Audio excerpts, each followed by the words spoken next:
안녕하세요. S버프입니다. 축구 토토 승무패 59회차. 이번 회차는 라리가하고 EPL인데요.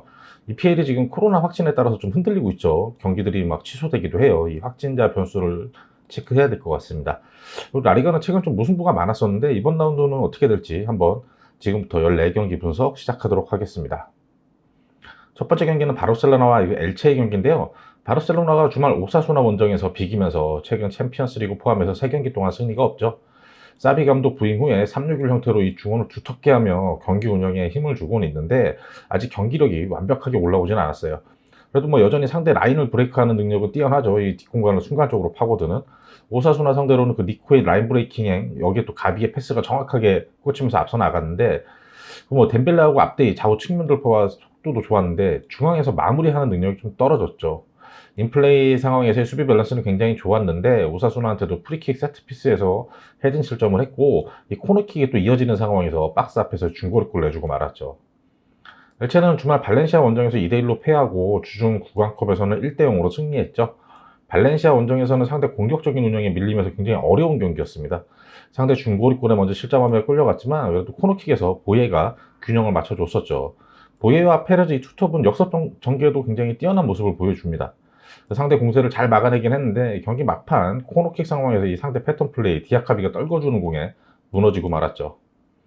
이 전체적인 경기력에서 바르셀로나가 확실히 우세하게 가져갈 경기입니다. 최근 엘체가 세트피스 수비에서 약한 모습을 보이긴 했지만 수비 조직이 나쁘지 않고 또 보예하고 페레즈 이 역습 전개도 괜찮거든요.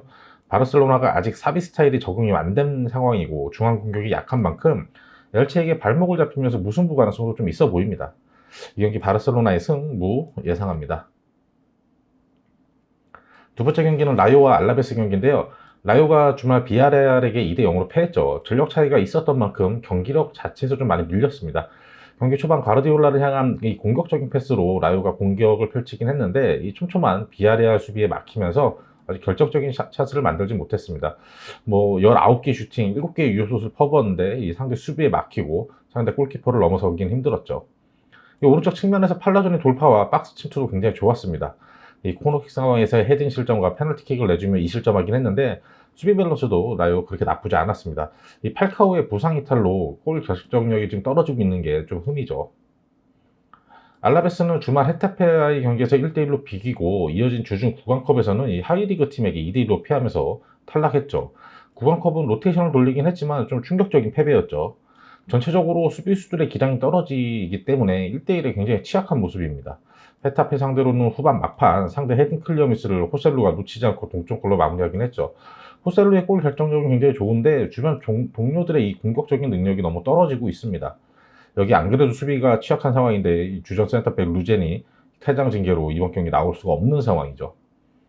라유가 최근 득점은 적었지만 이 굉장히 공격적인 운영을 하고 있습니다. 팔카오가 없어서 골 결정력이 떨어지긴 하는데 이 가르디올라가 최근에 공격 진영에서의 움직임과 적극성이 굉장히 좋아 보여요. 상대 수비를 충분히 흔들어 줄 수가 있죠.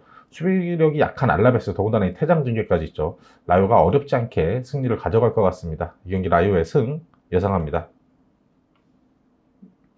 세 번째 경기는 EPL의 에스턴과 번니의 경기인데요. 에스턴이 주중 경기에서 노리치 상대로 2-0 완승을 거뒀죠. 확실히 이 팀 밸런스가 굉장히 안정된 모습을 보이면서 수비적으로 탄탄했고 중원에서 아주 우세한 지배적인 경기를 했습니다. 웨잉대아가 친정팀 상대로 굉장히 좋은 경기로 보여줬고 램지가 완전 폭발적인 단독 돌파로 원더골을 보여주기도 했죠. 최전방 와케스도 좋은 움직임으로 추가골 만들었습니다. 현재 코로나 확진 선수가 3명이 있는데 뭐 엘가지, 스티어, 상송 최근에 이 주축 멤버가 아니었던 만큼 여기서 추가 확진자가 없다면은 뭐 에스턴빌라의 경기력에 큰 영향을 주지는 않을 것 같습니다. 번니는 지난 주말 강팀 웨스트햄과의 경기에서 0-0으로 비기면서 좀 버텨내는 힘을 보이죠. 또 수비적으로 세트피스 외에 공격적인 위협은 좀 없었어요. 아무래도 이 코르넷이 없었던 경기인 만큼 세트피스에서 높이 강점으로 이제 슈팅 연결은 되는데 정확도가 좀 떨어지죠. 박스 안에 수비 숫자를 많이 두면서 수비적으로는 웨스트햄을 잘 나가내는 모습을 보여줬습니다. 공격적으로는 우드에게 연결되는 공이 별로 없을 정도로 전개가 정말 안 됐던 경기였어요. 주중 와포드와의 경기는 경기 직전 와포드의 코로나 확진 이슈로 연기가 됐죠. 현재 코로나 확진자는 번니에는 없는 상황이고 코르넷이 이번 주말 복귀 가능성이 굉장히 높습니다. 제라드 감독 부임 후에 짜임새가 좋아진 에스턴이 확실히 우세한 경기죠. 중원의 경기 운영 능력이나 수비 조직의 짜임새 에스턴이 훨씬 앞서 있죠. 버니가 코르넷이 복귀한다 하더라도 최근 보여준 에스턴의 이 수비 짜임새가 충분히 막아낼 것 같습니다. 와킨스의 폼이 올라온 에스턴의 이 빠른 공격 전개를 오히려 버니는 감당하기 힘들어 보이죠. 이 경기 에스턴의 승 예상합니다. 네 번째 경기는 사우샘프와 브랜트포드 경기인데요. 사우샘프는 주중 크리스탈 원정에서 2대2 무승부를 기록하며 좀 무승이 길어지고 있죠. 6경기에서 승리가 없습니다. 이 경기 시작과 함께 상대 압박에 볼을 빼앗기며 실점했는데 브로야를 앞세우는 역습의 속도로 반격에 나섰죠. 전반 막판 이 프라우스의 프리킥골과 브로야의 중거리골로 단숨에 역전을 시키긴 했습니다.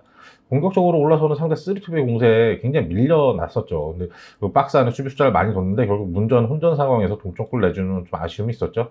최근 브로야의 폼이 굉장히 좋지만 다른 공격 자원들의 파괴력이 좀 떨어지고 있는 사우샘프입니다.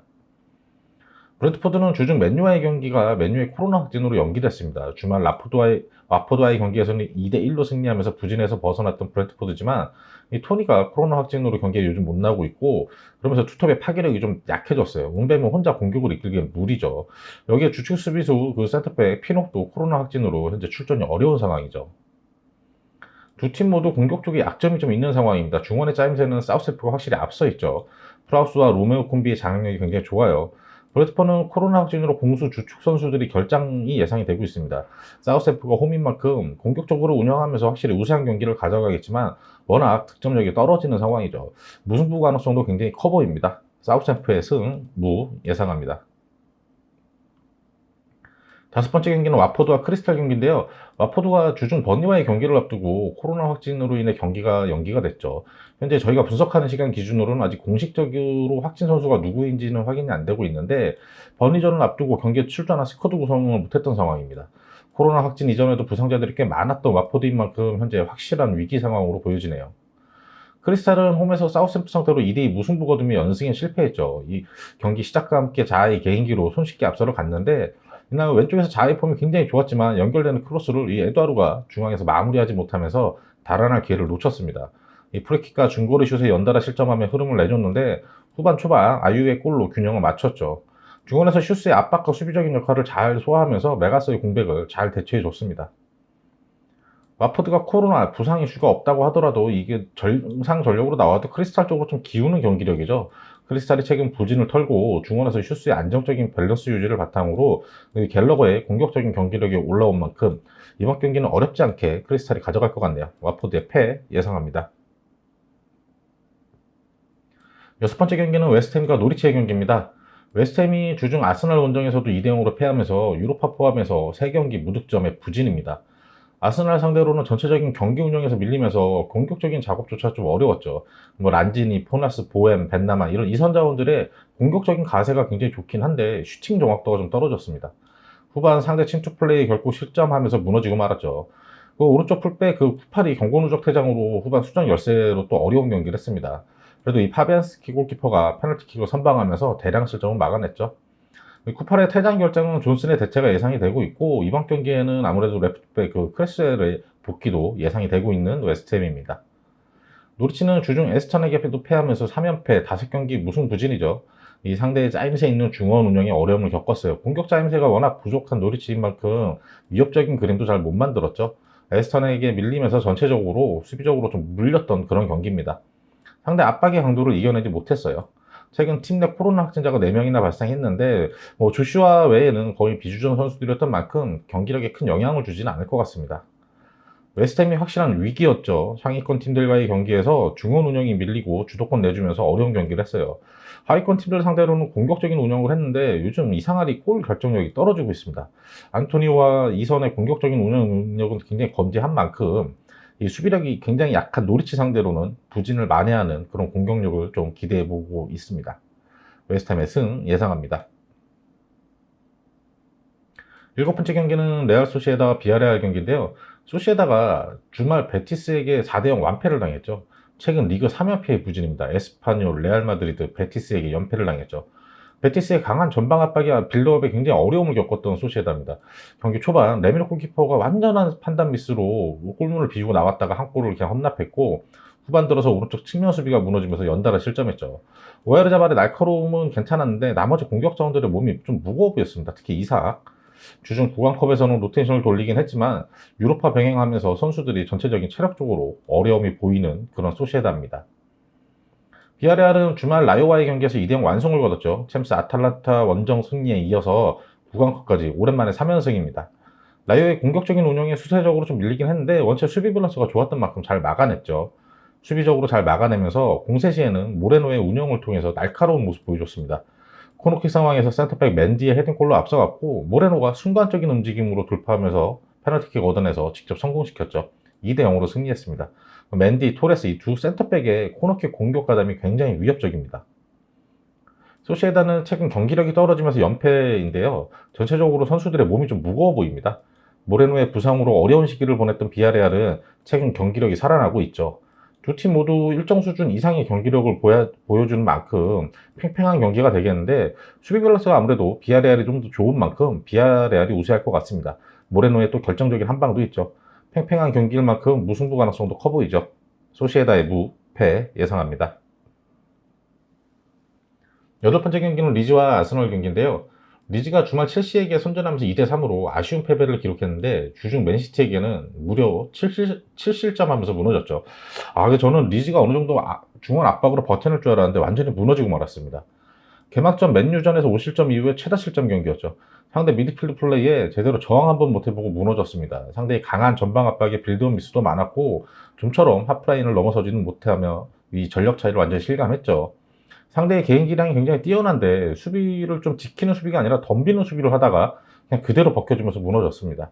그래도 하피냐를 향한 역습의 날카로움은 굉장히 좋았죠. 근데 이날 샤켈톤도 부상을 당하면서 오른쪽 풀백 자리에 계속된 부상 발생으로 좀 고민이 많아진 리즈입니다. 아스널은 주중 웨스트햄 상대로도 2대0으로 승리하면서 2연승의 상승세죠. 오바메양을 전력에서 제외하고도 공격력이 폭발했습니다. 이 포백 라인과 미들 자원들의 수비적인 라인 조절과 호흡도 굉장히 좋았습니다.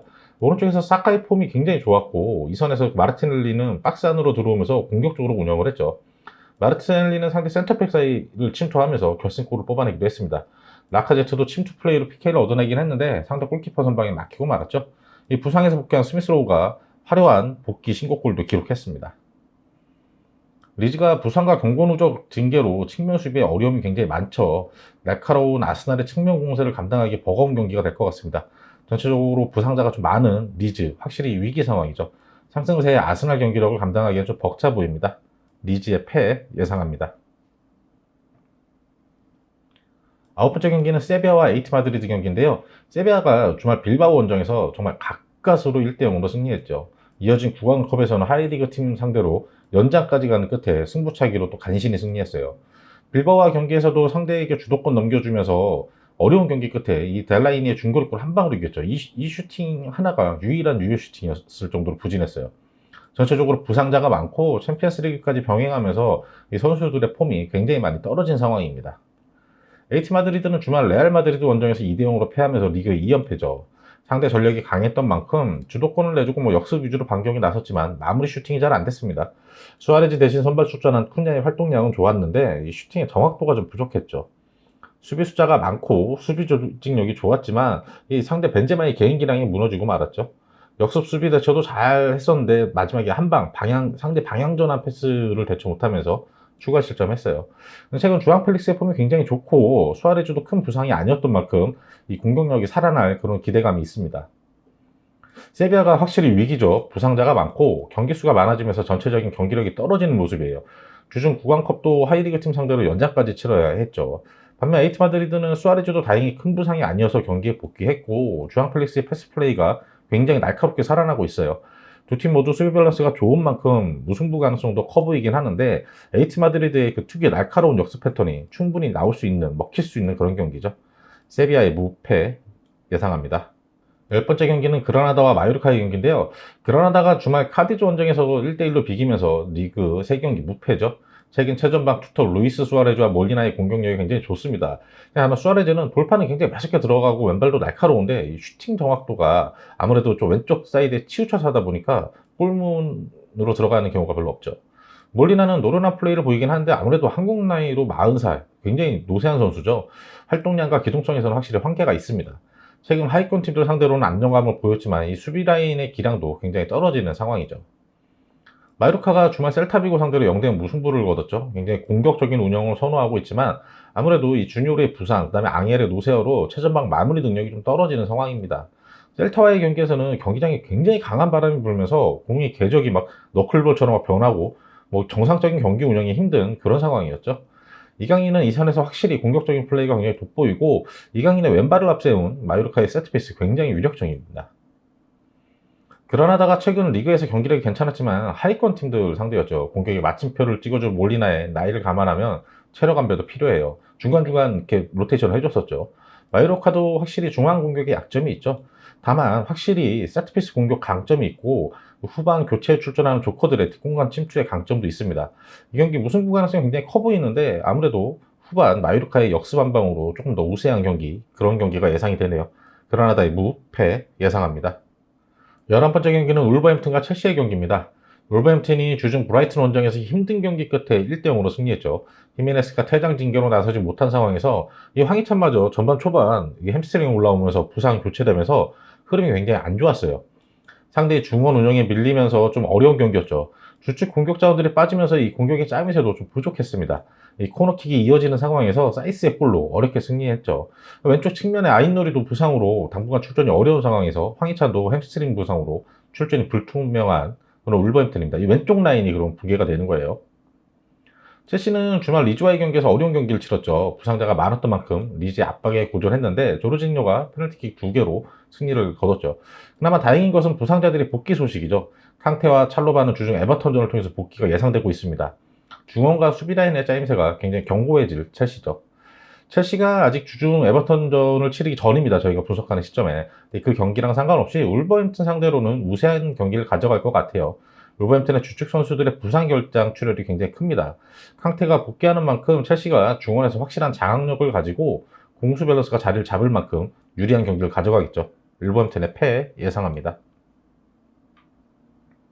12번째 경기는 뉴캐슬과 맨시티 경기인데요. 뉴캐슬은 지난 주말 레스터에게 4대0 완패를 당했죠. 버니 노리치 상대로 좀 안정된 수비력을 보였지만 상위권 팀들 공격력에 무너지고 말았죠. 자사의 형태로 전술을 바꾼 후 좀 안정감이 생겼고 공격 전개에 짜임새도 생겼는데 마무리 정확도가 좀 아쉬웠습니다.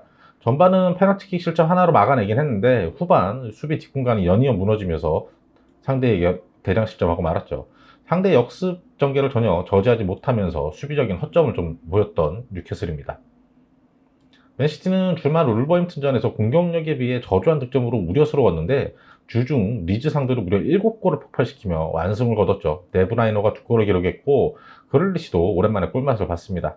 맨시티가 맨시티한 그런 경기였죠. 완벽한 경기력이었습니다. 강한 전방 압박도 잘 먹혔고 이 상대의 덤비는 수비를 침착한 개인 기량으로 다 벗겨냈죠. 뉴캐슬이 금요일 오전 리버풀과의 경기를 아직 치르기 전이긴 한데 그 경기를 안 봐도 이번 경기는 결과가 충분히 예상이 되죠. 맨시티가 뉴캐슬에게 발목을 잡히는 이변은 없을 겁니다. 전력 차이가 너무너무 큰 경기죠. 뉴캐슬의 패 예상합니다. 13번째 경기는 빌바오와 베티스 경기인데요. 빌바오가 지난 주말 세비야에게 패하며 부진이 길어지고 있죠. 최근 8경기에서 승리가 없습니다. 5무 3패예요. 수비 밸런스가 잘 잡혀있고 수비적인 운영으로 실점은 별로 없는데 그만큼 공격이 안 되고 있습니다.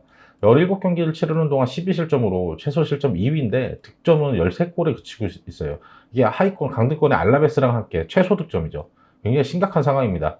이 상대 세비야가 부상자가 많아 정상 전력이 아니었음에도 우세한 경기 끝에 득점에 실패를 하고 말았죠.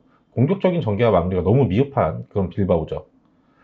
베티스가 주말 소시에다 상대로 4대0 완승 거두면서 최근 리그에서 4연승의 상승세죠.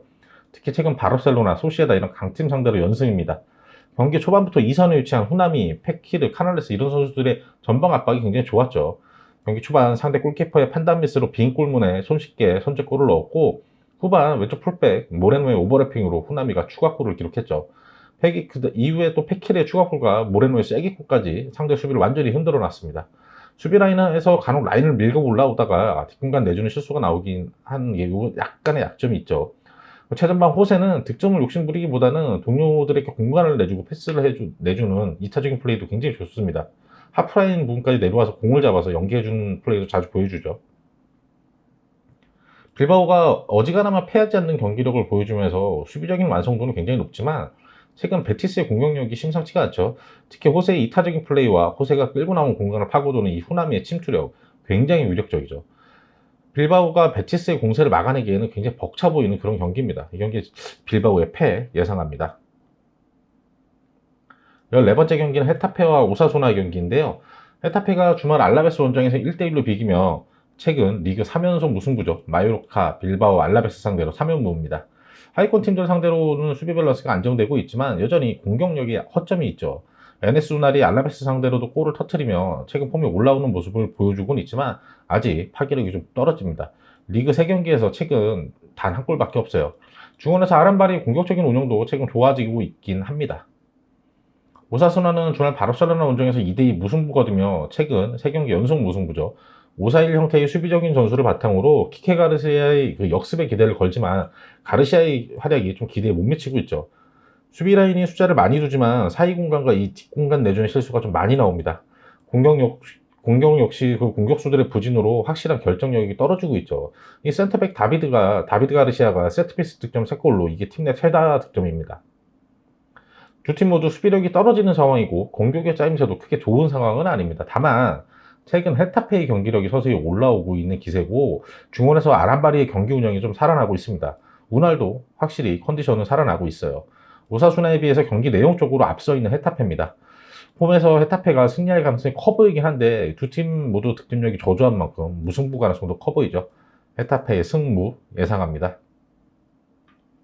마지막으로 14경기 최종 픽 확인해 보도록 하겠습니다. 첫 번째 경기는 바르셀로나의 승무, 두 번째 라요의 승, 세 번째 경기는 에스턴의 승, 네 번째 사우스햄프의 승무, 다섯 번째는 와포드의 패, 여섯 번째 웨스트햄의 승, 일곱 번째 경기 소시에다의 무패, 여덟 번째 경기 리즈의 패, 아홉 번째 경기는 세비야의 무패, 열 번째 경기 그라나다의 무패, 11번째 경기는 울버햄튼의 패, 12번째 경기 뉴캐슬의 패, 13번째 경기 빌바오의 패, 14번째 경기는 헤타페의 승무. 이상으로 59회차 분석 마치도록 하겠고요. 저희는 다음 60회차 분석 영상으로 찾아뵙도록 하겠습니다.